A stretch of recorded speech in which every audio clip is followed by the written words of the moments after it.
Below 60 degrees south, there is a place so hostile to man, so different from our everyday experience, that it has existed in our imagination as a living fable, a place remote of endless snow and ice.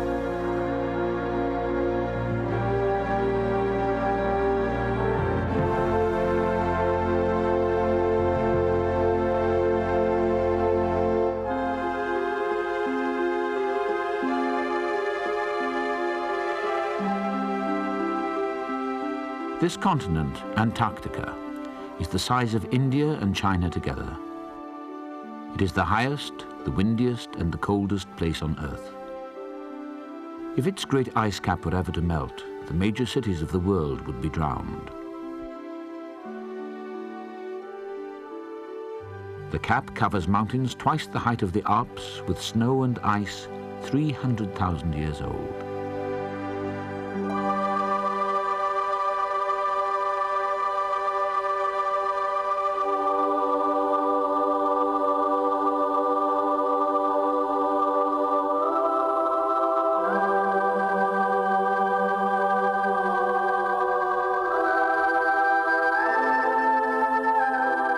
In the dead heart of Antarctica, nothing can live. But at the surprisingly rich ocean margins of this, our greatest desert, there are creatures in abundance. 30 million seals,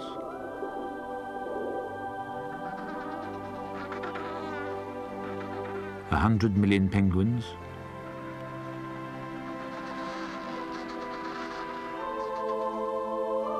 seabirds uncountable.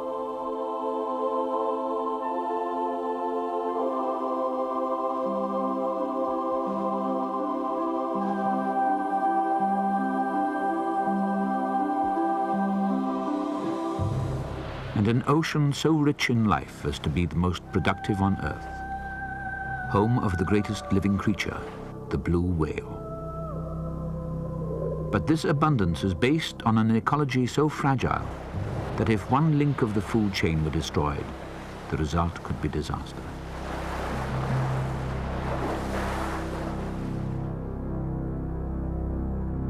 The continent's size alone is daunting to human activity.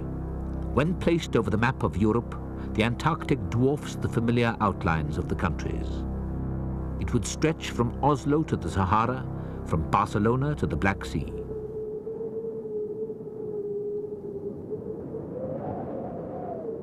The Antarctic controls the world's weather patterns. The vast fields of ice affect the climate of every other continent.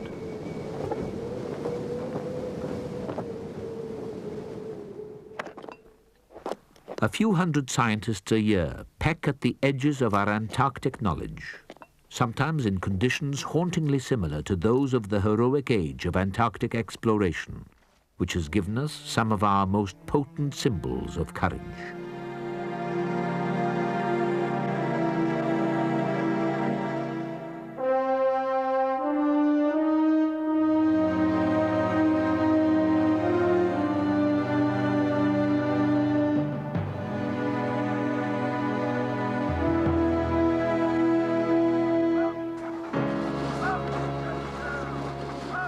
After a century of effort, we still know almost as little about Antarctica as we do the dark side of the moon.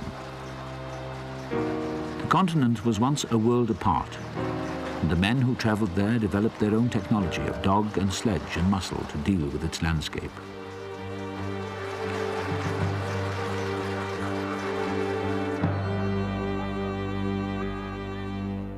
But that age has ended. The few dogs left are for the recreation of scientists and support staff. In the closing years of this century, the forces which have changed so much of the rest of the planet are poised to penetrate man's last earthly frontier.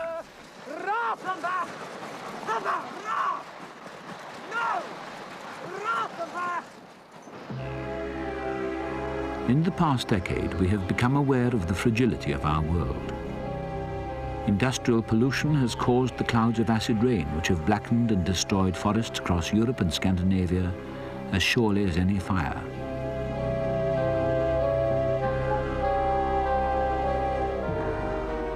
This same rain has ended all life in countless lakes and streams.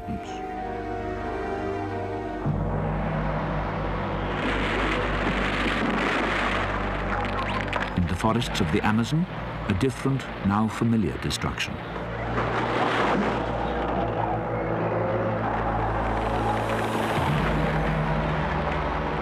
Areas the size of some of the countries of Western Europe falling to the tractor and the saw. Destruction on a scale to interfere with the delicate balance of the world's climate patterns.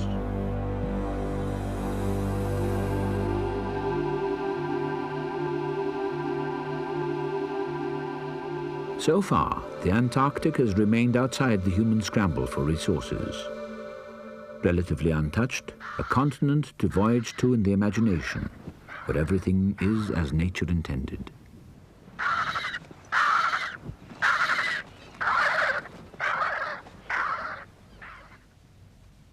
At a time when man's capacity to pillage the earth seems limitless, the Antarctic stands on the threshold of a new age. Should the international treaty system, which has protected the continent for 30 years, now allow the possibility of oil and mineral exploitation? Or should Antarctica be declared a world park, for all time the last great untouched wilderness? These decisions are being made when few non-specialists have had the opportunity to voyage to Antarctica. Through ignorance, our emotions have not been engaged. We simply don't know what's at stake, what we could lose forever. To get to Antarctica means traveling to the other end of the world, through the roughest seas on Earth. To find that rare wonder, a natural system which thrives beyond the touch of man. The research ship, John Biscoe, arrives at one of the British Antarctic Survey's 5 permanent bases on the continent. She sailed through scenes of timeless beauty, unchanged since the first navigators came this way in the late 18th century.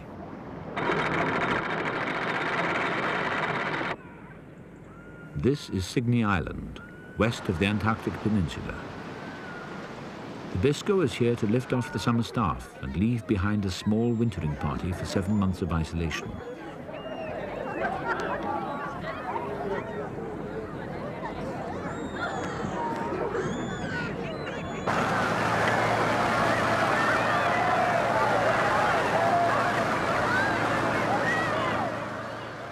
Once, overwintering in the Antarctic was a matter of desperate heroism and harsh privation. Now it happens every year, and the men who stay behind are privileged to witness one of the most awe-inspiring events on Earth, the onset of the Antarctic polar winter.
In an isolation so complete as to be unimaginable to the rest of the world, the winter staff carry out their essential research into biology and meteorology.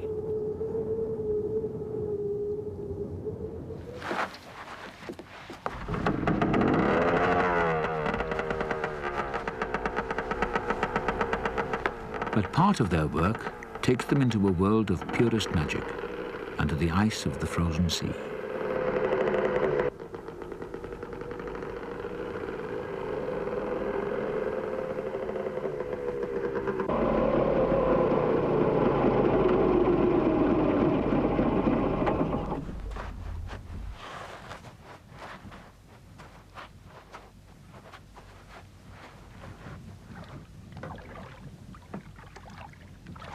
Life under the ice of the Antarctic Ocean in winter is one of the best kept secrets of the continent.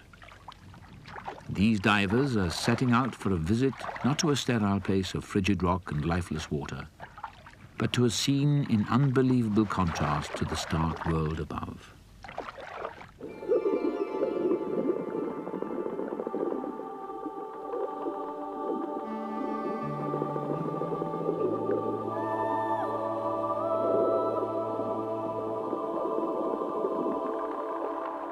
Water temperatures under the winter ice are just below freezing, much the same as those in summer.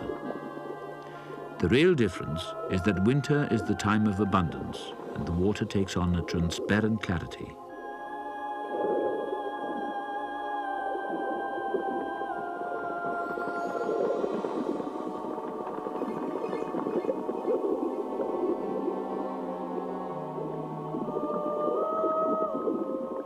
For the divers, it's hazardous work. They're constantly aware of the limitations of operating in these temperatures, and they often carry with them a lifeline to the world above the ice.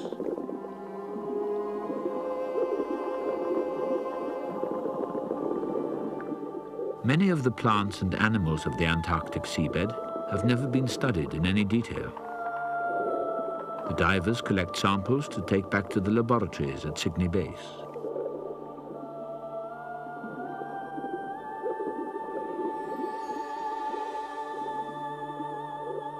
The divers move within a scene of life and colour that would not be out of place on a tropical coral reef.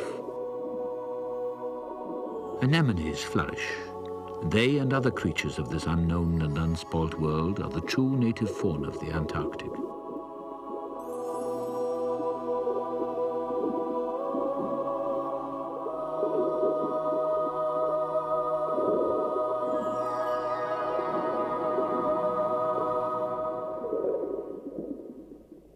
There is little sense of movement in the clear water.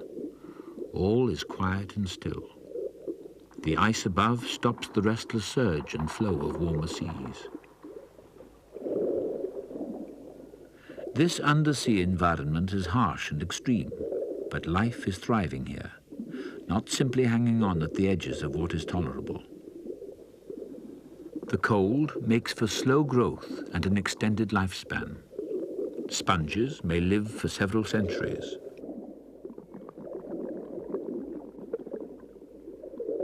An undersea icicle melts.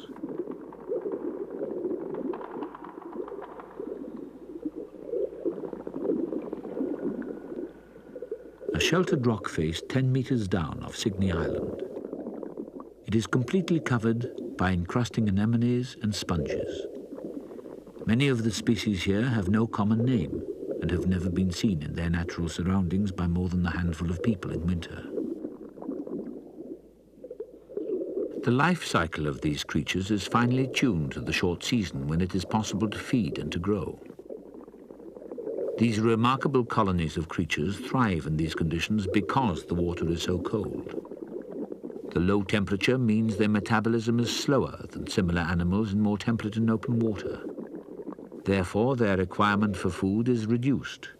For them, the cold is an ally. This limpet making its laborious way is a striking example of how the creatures below the ice exist in a world created by the cold. It is possible that this little creature has been moving across these rocks since before Amundsen and Scott reached the pole.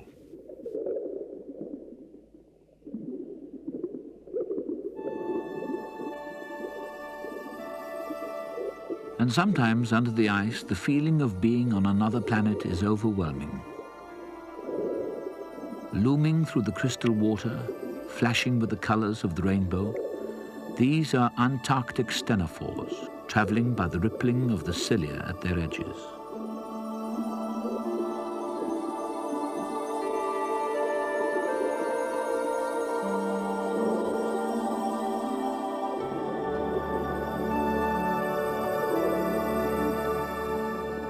Little disturbs this tranquil world. But down here, the coming of spring can be heralded by the savage grinding of a grounded berg, often destroying communities which have been hundreds of years in creation.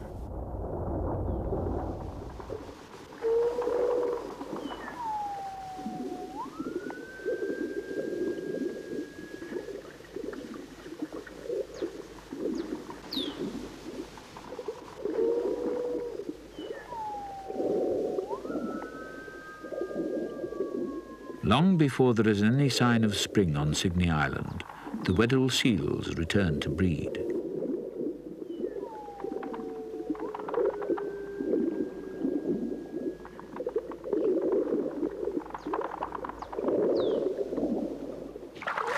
About 500 of them come to Cygne each year. In September, at the end of the Antarctic winter, they heave themselves out of the water to give birth. They are the earliest of the Antarctic mammals to do so. That they can is another example of the specialist nature of the creatures of the far south.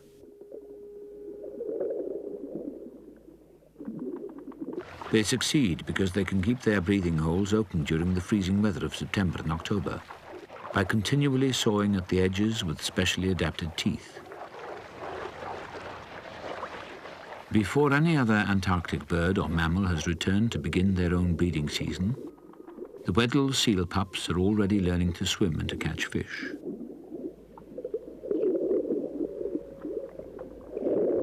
The parallel world of the seabed continues its own development towards spring. Small crustaceans known as amphipods browse upside down. They are feeding on diatoms, which are growing on and within the ice itself.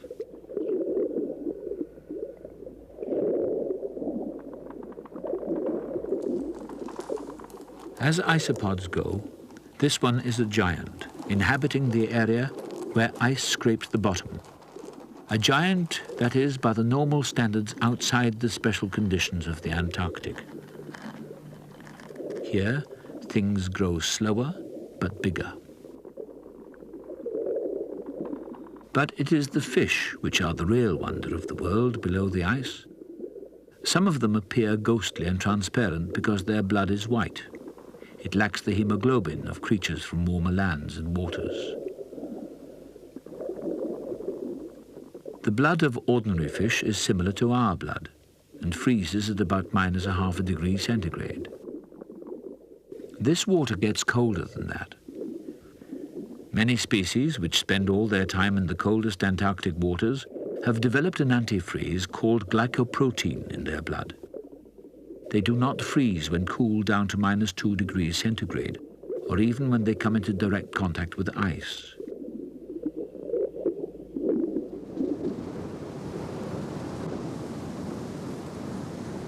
Above the ice, the Weddells and their pups wait out the last squalls of the dying winter.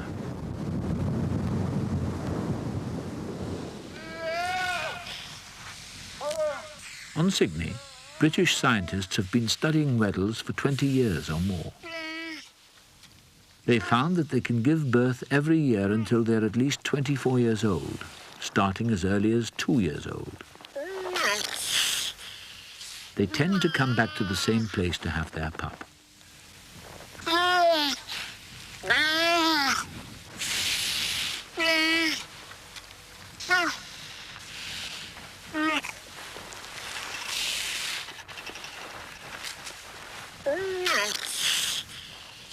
Females die when their teeth finally wear out from gnawing the ice. As winter eases into spring, the pups disperse, already fully able to swim and catch fish.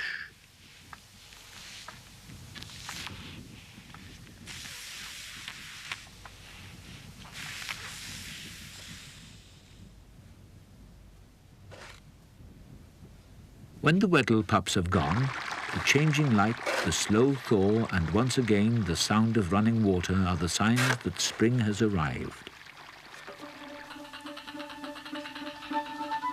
The graceful snow petrels are the first birds to come back. They often have to dig out their nesting places after late snow flurries.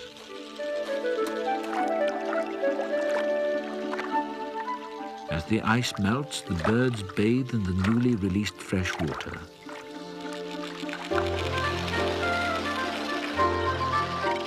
They are followed by pintado petrels. And as September gives way to October, the giant petrels come back to take up their traditional nesting sites besides the shore.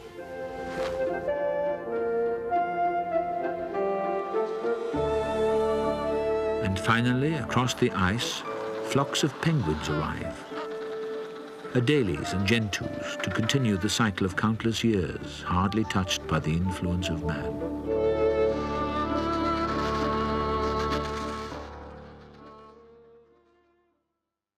Away from the relative comforts of the permanent Antarctic bases, it is still possible to find men living and working in a way hauntingly similar to the early days of exploration and discovery. This is the empty vastness of Alexander Island, at the base of the Antarctic Peninsula. 2 Britons and 2 Bulgarians are making temporary camp midway through a summer field season. An example of the international cooperation common among Antarctic scientists. In all of time, no more than 3 people have been here before.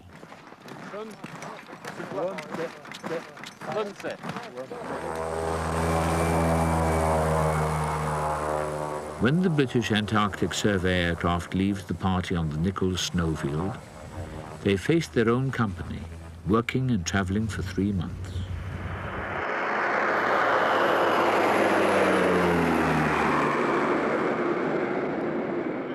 From the doorway of a tent, a view of a range of mountains that has no name, no record of anyone setting foot there.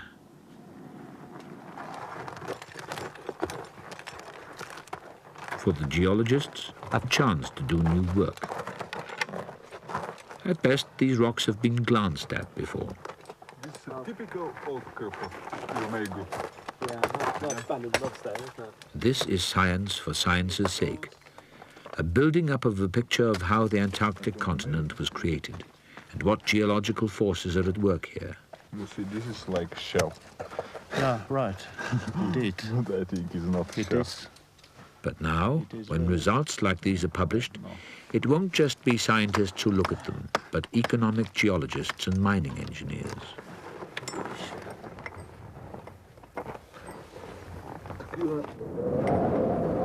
When bad weather makes work or travel to a new location impossible, time to learn a strange language and be utterly apart from the normal processes of the civilized world. So like we have garlic and peas. Oh. Is it tasty? Goresto. Very hot. What is potato? Bulgarian? Kartoffel. Kartoffel. Yeah. So we use kartoffel to thicken the stew. It's very nice, the stew. No go goresto. It's very hot. Some quite nice sedimentary structures, some good folds and thrusts and things. So I think a good day's work, and that wraps it up here. And hopefully, if the weather's good tomorrow, we'll be moving on to the Durantius Glacier. Over.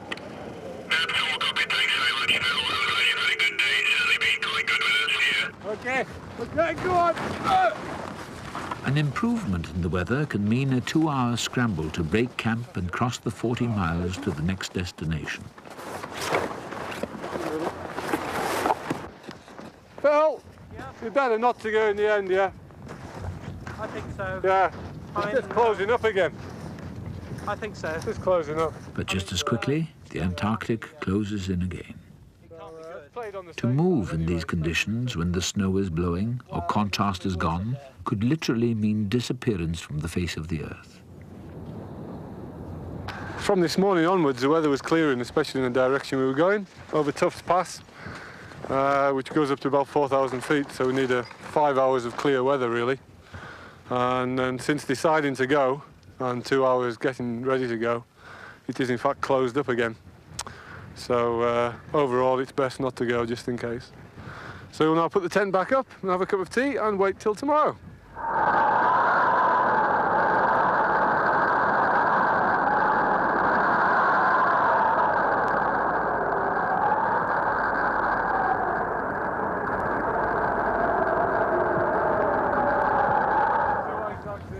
Don't forget your hammer.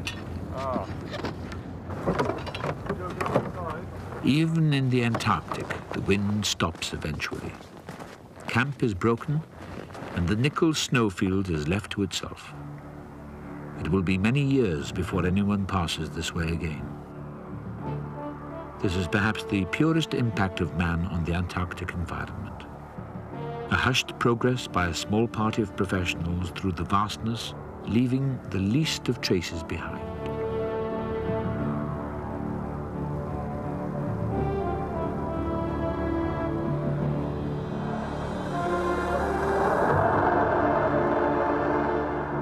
The Antarctic has always been protected by the natural defenses of an extreme climate and great remoteness, and the continent has also been shielded from too much human interference by a strong man-made barrier, the Antarctic Treaty.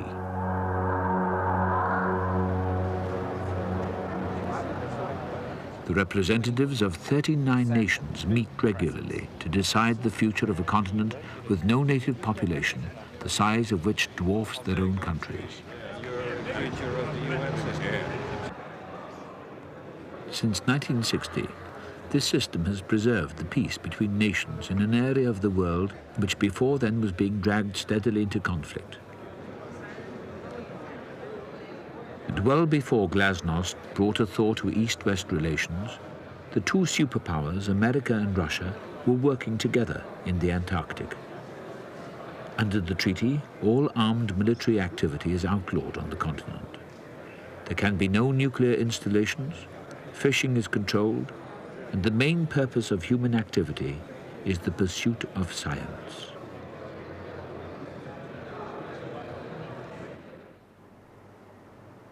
The potential fuse of Antarctic discord has always been territorial sovereignty, and the territory is historically claimed by 7 countries, with the largest areas going to Australia, Norway, and New Zealand. France has a small claim, but the potential source of greatest conflict has always been in the Antarctic Peninsula. Territory here is claimed by Britain, her recent enemy Argentina, and Chile.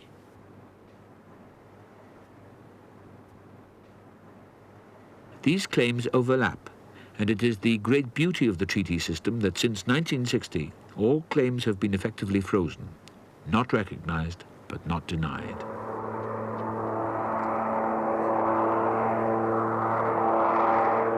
The countries who claim Antarctic territory take differing but very real measures to keep their position alive.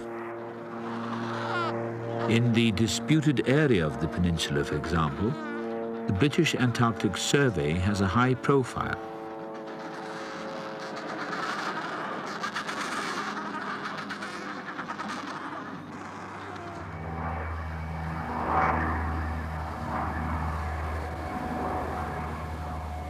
Funded by the British government at £15 million a year, BAS relies on a reputation for sound science and a flexible and efficient support of ships and aircraft to maintain an active and visible presence.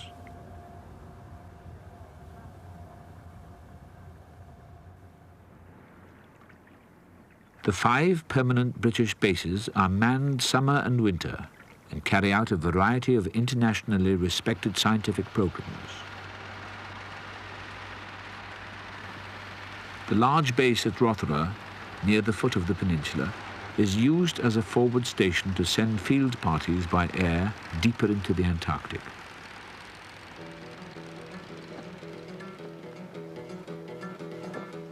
The Argentinians lack much of a reputation for Antarctic sciences. They rely on a strong cultural identification with the Antarctic as no more than the logical extension of their own country.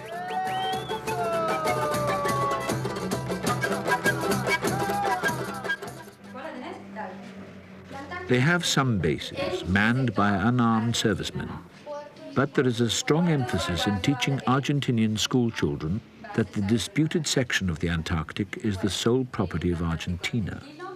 Other claims are dismissed from the map and the minds of the new generation.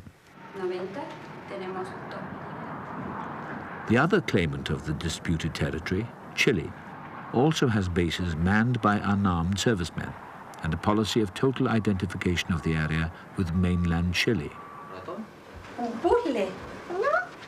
A strong buttress in the support of their claim is here, in King George Island at the very tip of the peninsula. The Chilean government organizes that families live on the base, Sometimes it is even arranged that children are born here. The Chileans say that they alone of the claimants have a true population, however artificially maintained in the disputed territory. The relative lack of tension between the three claimants has been one of the great triumphs of the Antarctic Treaty. But 1991 has become a significant date for the survival of this international success story. Then the treaty powers can decide to modify or even abandon a system which has ensured 30 years of peace and international scientific progress in the Antarctic. What could force the abandonment of these ideals is the signing in New Zealand last year of a Minerals Convention. This lays down strong environmental safeguards, but for the first time, it legitimizes the possibility of commercial exploitation in the Antarctic. The time of the scientist as king of the continent has ended. From now on, he may have to share his kingdom. For a long time, we've seen it entirely as a scientific preserve. Maybe we've had as long as scientists as anybody could rightfully expect to pursue our activities unmolested, so to speak. But I think that these new influences may sharpen science. They may bring new factors to play, which will provide a new spur to scientific research, because it will have to be more critically oriented. The surface is dreadful. Yeah, it's pretty sugary, isn't it? Yeah. Modern geological research tends to suggest that the Antarctic should be no different from other continents, rich in oil and minerals, poised for a world hunger for resources to overcome the tremendous expense and difficulty of extracting them. Quick whack.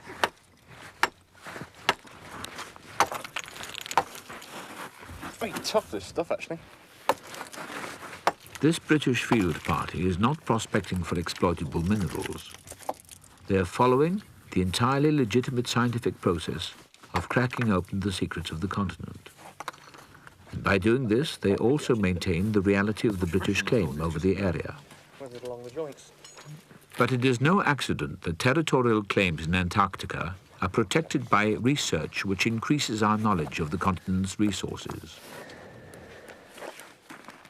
Today's pure science could be tomorrow's invaluable commercial data.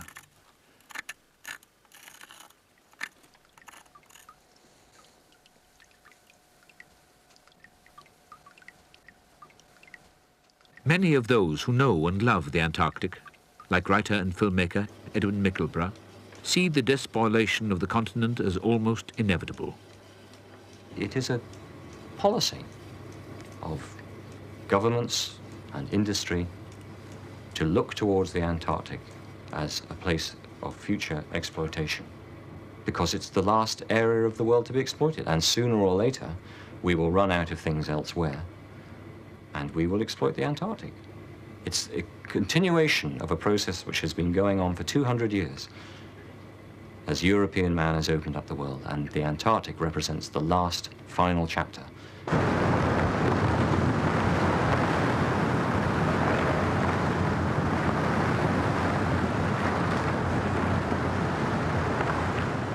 Today, in the Antarctic, scientists still move through channels choked with shifting ice to get to their summer bases.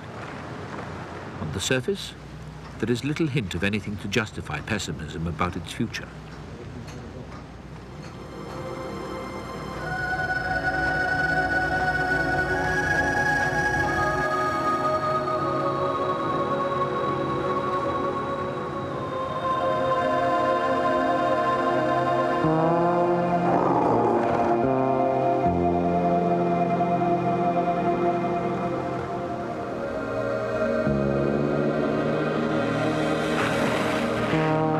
The oceans around the continent remain the least polluted and the most productive on Earth. But it is here in these waters we can find evidence of the effect of man's early interference with the Antarctic environment.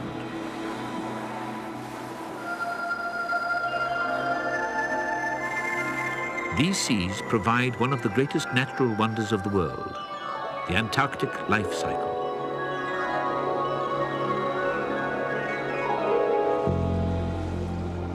Despite the harsh environment, this ocean is the largest source of marine protein on Earth. But the food chain, the link between the most developed species and the humblest, is extremely short.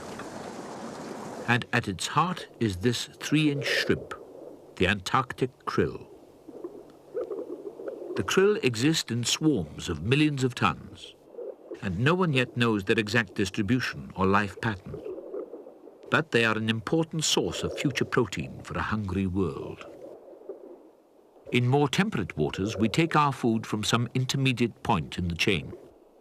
In the Antarctic, we hunted the culminating creatures, the whales and seals, which in turn had lived on the little krill.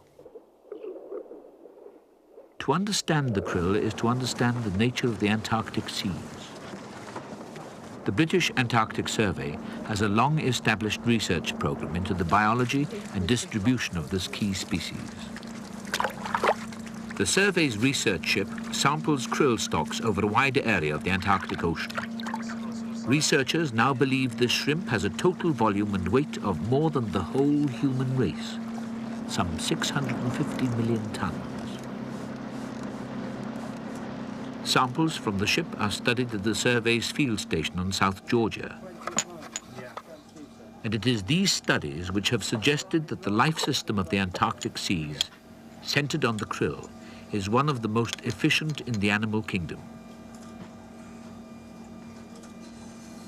These studies have shown that the krill is the staple food of most Antarctic fishes, birds, seals and whales.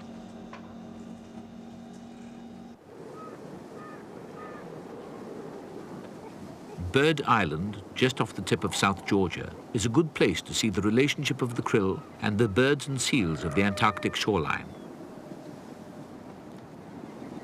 This little island, surprisingly green in the southern summer, is like South Georgia itself, outside the area covered by the Antarctic Treaty. It is British territory.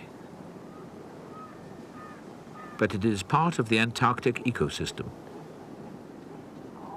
Here in summer, the continent demonstrates the enormous richness of wildlife it can achieve.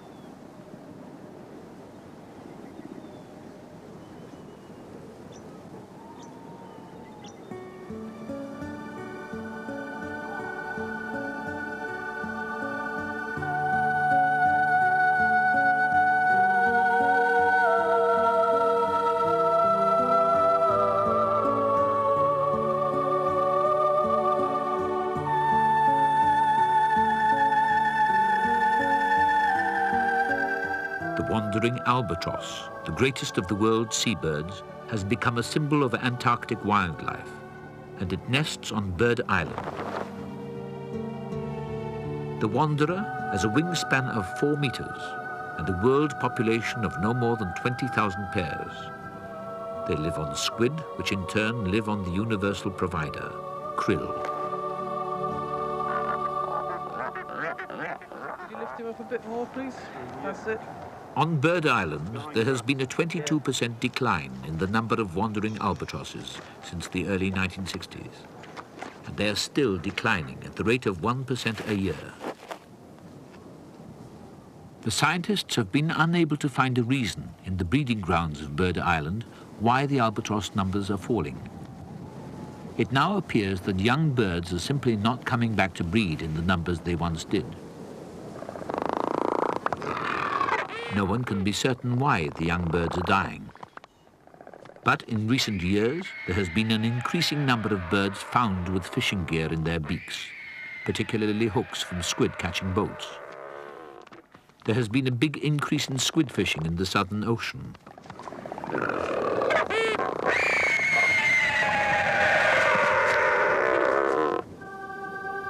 It is impossible to estimate the number of birds who have died at sea with hooks caught in their stomachs.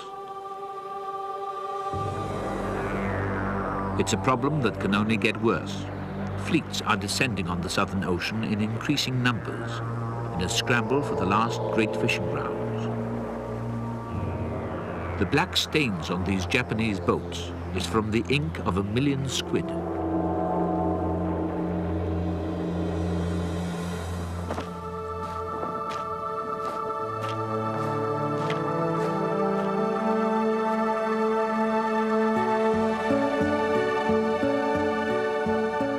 As a hungry world turns more to the seemingly inexhaustible supplies of squid and krill that the Antarctic contains, it becomes vital for us to understand any disturbances that damage its short but delicately balanced food chain.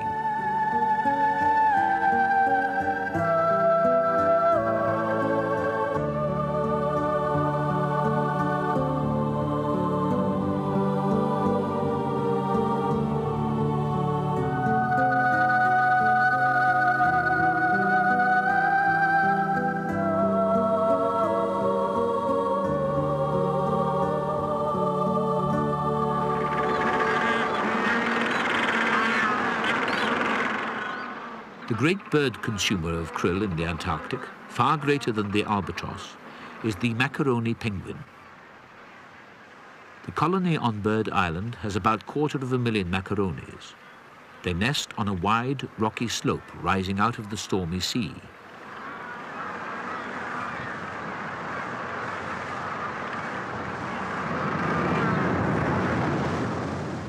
Their arrival on shore looks painful, but penguins have strengthened chests which can withstand this pounding on the rocks.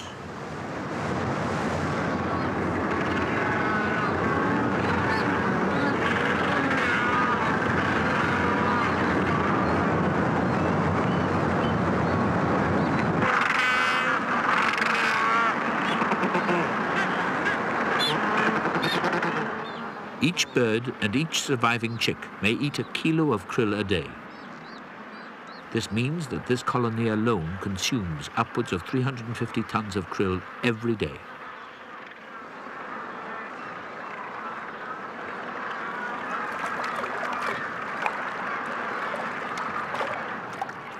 The penguins have left their mark on Bird Island just as surely as any human colonists could have done. There is a road, thousands of years old, trodden by millions upon millions of penguins, up from the seashore to the nesting places higher in the rocks.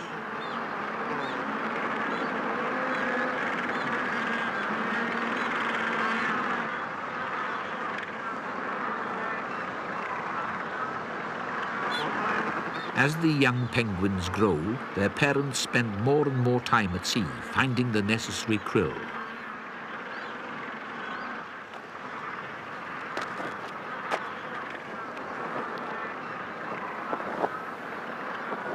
Evidence is accumulating to suggest that since the great whales which consumed krill by the ton were nearly wiped out by us, other krill feeders, such as the macaroni penguins, have experienced a population explosion. What might happen if the big whales return? The work on Bird Island is designed to monitor any changes in the penguin populations. The volume of what they need to eat to survive needs to be accurately known, and their travels through the ocean need to be tracked and recorded.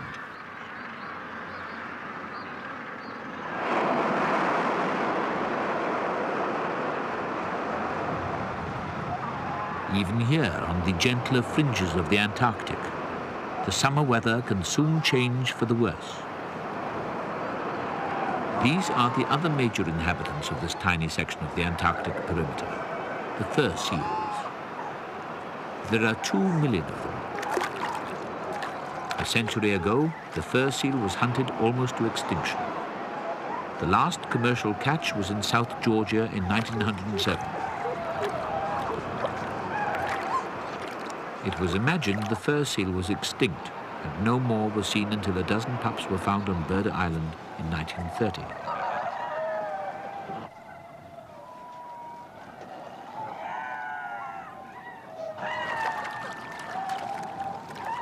By 1956, the colony numbered 3,500, and thereafter increased at 17% a year. And fur seal numbers may now be back to what they were before sealing began.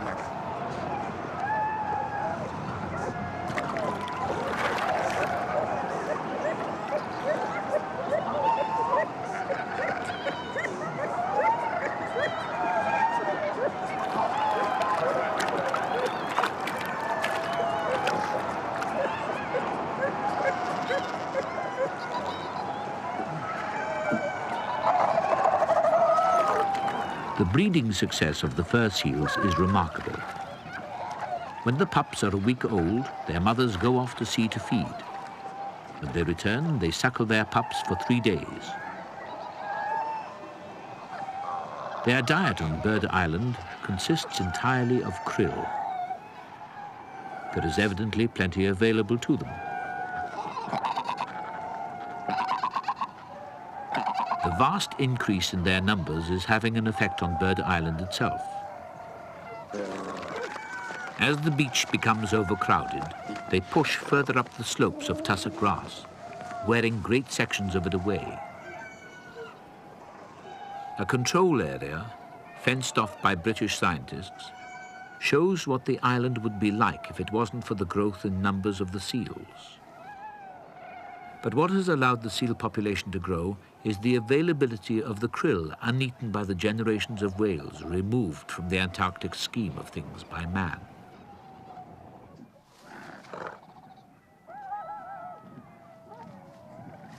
The fur seals were themselves once the victims of savage hunting, which reduced them to the very edge of extinction.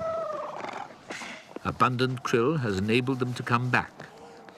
An example of how important krill is to that system. If we tamper with it further by overfishing, the dangers are immense.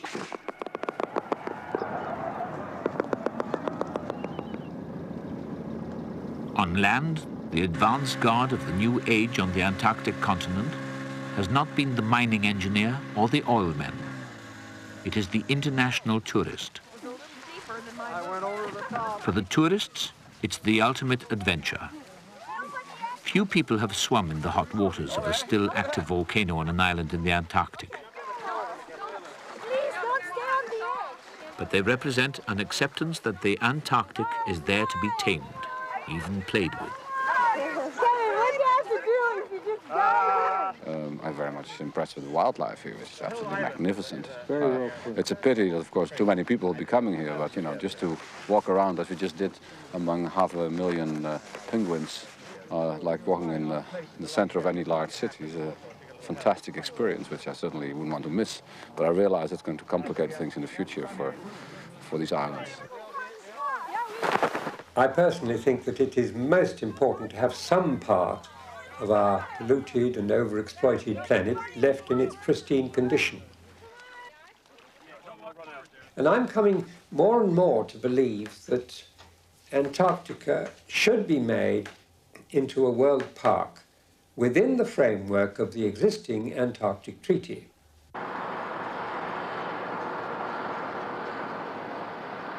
Meanwhile, new runways are being built to service more and bigger bases. Bases whose only reason for existing is to secure a position round the negotiating table when the future of the assets of the Antarctic are decided. Everywhere, the increasing signs of man.